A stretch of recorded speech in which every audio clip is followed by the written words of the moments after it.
Thanks, Paul. Good morning, everybody. In advance of me making my remarks, I want to apologize for my voice. Got a little bit of the flu on Sunday, and so coming out of it right now, and I want to apologize. It takes everybody to put a class together, and today's a great celebration and culmination of a lot of hard work.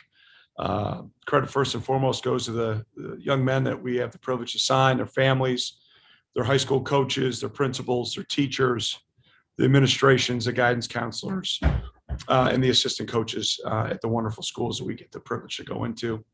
I want to thank everybody behind the scenes, our great players who are our best recruiters, our assistant coaches and their families, all of our colleagues on campus, Chris Watson, our great admissions director, and all of his staff over there in our admissions department, our senior women's administrator and deputy AD, Jana Blay, our compliance office, Christina Miner, Jane Wagner, and Lisa Scott, and our great recruiting staff, headed by Johnny Kovac, director of defensive recruiting, Brian Payton, and offensive recruiting, Todd McShane, and then Mikey Conway, Nick Miller, Corey Giddings, Matthew Koyman, Scott Skateris, Drew Smith, Abu Ture. We're just great in putting this whole class together. We get the privilege to welcome 15 great Wildcats today, 6 on offense and 9 on defense, with 4 coming from the Chicagoland area that are obviously the backbone of our recruiting, and excited about those guys. But just a really special group. They're great leaders in their community, in the classroom, and their respective community programs. They consist of team captains from great programs, those that are championship level, lots of wins, division titles, conference championships and state championships, all state players, and all conference players. So excited to get 4 of those guys on campus here in January and get to work right away as our squad gets back after holiday and Christmas break. So with that, I'll answer all your questions that you may have. A reminder, if you have a question, please message Athletic Communications in the chat. Also a reminder, Coach can only speak on the 15 Wildcats that have signed their letters of intent and that have been publicly announced. The first question will be for Ben Chasen. Hey, Coach, happy holidays, happy National Signing Day. I guess some of the bigger news in Chicagoland area over the last couple of days has been the commitment and now signing of Jack Lausch. That was kind of a low-key process. Not many people were privy to the fact that Northwestern was going after him after he was kind of committed as a walk-on and a baseball player at Notre Dame. Can you walk me through the process by which you guys started recruiting him? And also, have you talked to Josh Reynolds at all? Is there any plan for him to play baseball in addition to football, or is it just going to be a football gig at Northwestern? Yeah, great question, Ben. We started evaluating Jack a long time ago. You're right. We didn't tell anybody by design. So we stole one, and I'm fired up about it. Loved him as an athlete. I watched him play live last spring when he had a great game against Loyola Academy when I was there watching my son Jack. We were on the road this year when they played, and I had an unbelievable ace recruiter in the stands named my wife Stacy, and she's texting me, "This Lausch kid is phenomenal." And so we snuck Jake down there late this season to go watch him throw and watch him live. And I just can't thank Brian Badke and everybody at Brother Rice. The list goes on there, and they know who they are. I'm ecstatic. I think, number one, Jack's a winner. He's a freak show athlete, a young man that's got an opportunity, I think, to come in and be a great dual threat quarterback for us. Absolutely, I had Josh get involved. I think, looking at what Jack is as an athlete, we're going to do everything we can here to support him in whatever it is that he pursues to do. If he ends up being our starting quarterback, I'll let him steal bases and play spring baseball. But I told him, I said, "Listen, I'd love you to be the next Bo Jackson. So let's go do it. We'll figure it out." But he's beyond the athlete. He is just an absolutely phenomenal person, an incredible family. And, we were able to, I think, show him and his family this past weekend what our plan was for him. And the way they went about their process, I think, was second to none. So we're ecstatic to have Jack join us. Cheryl Ray Stout. Hi, Pat. Good morning. How are you? Cheryl, I'm just feeling awesome. Good. Pat, could you give me the background, what it was like this year as opposed to last year, dealing with the situation that COVID presented in 2020 and how this year it has changed? And also how different the transfer portal makes recruiting for you? Yeah, well, we'll start with the first question aspect of your question, Cheryl. I would say that, yeah, COVID's impacted a lot. This class, we weren't able to get out, especially the Chicago kids. I was fortunate because I was able to go watch my son play when he's at Loyola Academy. But most of us weren't able to get out and watch Illinois high school football last year. And I think it really hurt a lot of kids. And I sure hope we don't ever do that again to our athletes in the state of Illinois. And that's a different topic for a different time, because I watched the way it impacted my kids, and I watched the way it impacted their friends and their classmates. And, there's no coach that coaches any sport that doesn't want to keep our kids healthy and safe. But I think we had an overreaction. And I feel fortunate I was able to get out and watch my kids play. And a byproduct of that was able to watch, some kids play. Recruiting is junior based in college football right now. If you don't have a great junior year, it's really hard to get on a lot of people's radars. And, we took that away from the Chicagoland kids and the state of Illinois kids this year, but we're still able to go get 4 great kids. And I'm excited, and some others I can't talk about that we're still looking at. So I'm excited about that. Hopefully we're beyond it and we're moving forward. The transfer portal is real, and it is not going to go away. And so you have to adapt, and we've adapted. We will be adding pieces to our locker room through the portal moving forward. There's some I can't talk about right now, but we will be adding pieces to get our program back to a championship level. I'm ecstatic about what we have coming back. We've gone through a lot of exit interviews already, and the group coming back is very focused to getting back to our standard of playing championship football here. And that's the expectation that I have. So my voice can't demonstrate that, but we are very excited to get back to work on January 2nd or 3rd, whatever the Monday is. And I hope all of our Big Ten player teams win their bowl games. You guys know I am a huge fan of Big Ten football. Casey Drotter. Hi, Pat. Just to follow up on Jack Lausch. Obviously, he visited this weekend with Notre Dame still on the table. Was there anything specific in the plan that you showed him this past weekend that you think was key to flipping him to Northwestern? I think that's probably a better question for Jack and his family. I think we just, like we do for every young man that comes on campus, we show them, what we're all about, kind of who we are, the way we go about our process, being the best developmental staff in the country, and all the resources that we have at our disposal, athletically and academically, and then develop our guys socially.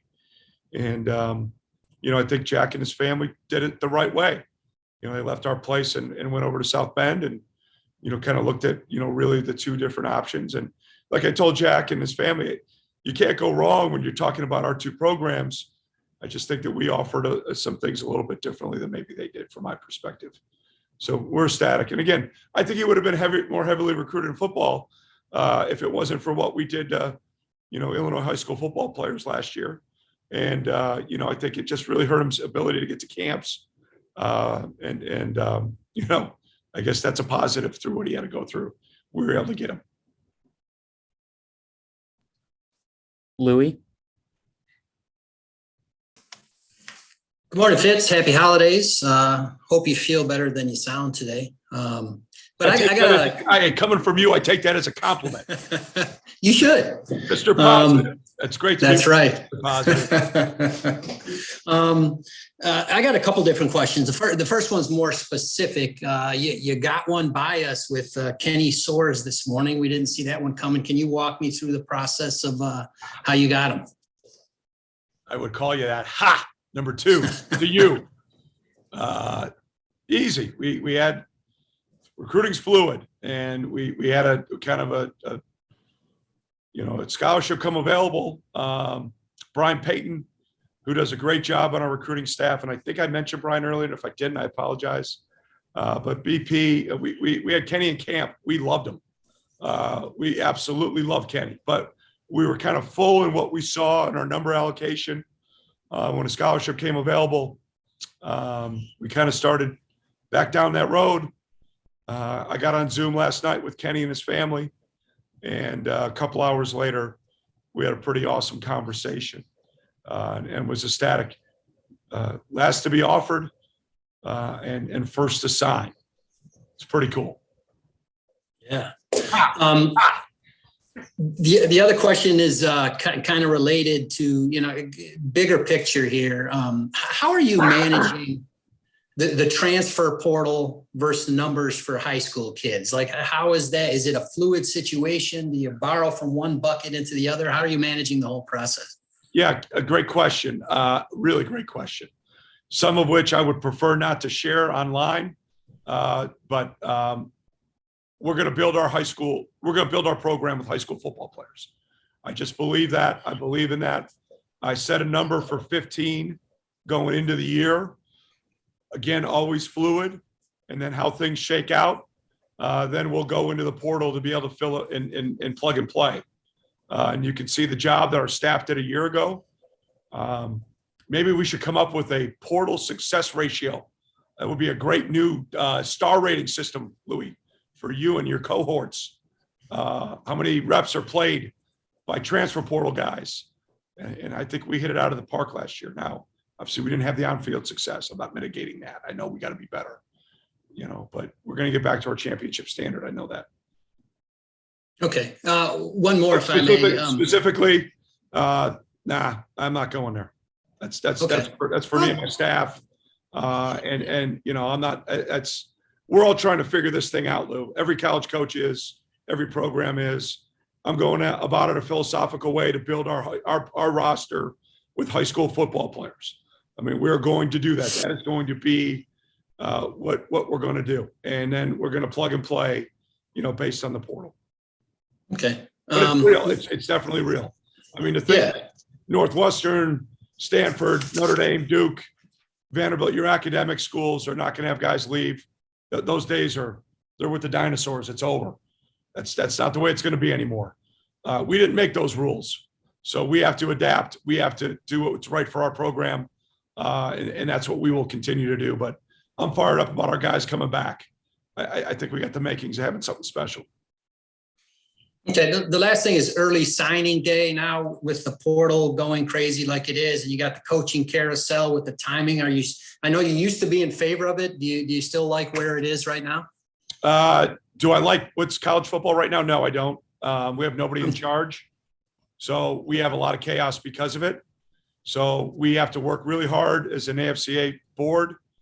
Todd Berry does a great job representing us. Commissioner Warren and the other 4 commissioners and the NCAA need to get together, and we need to get this thing kind of back into some semblance of normalcy. The early signing date is not a root cause of why coaches are getting fired.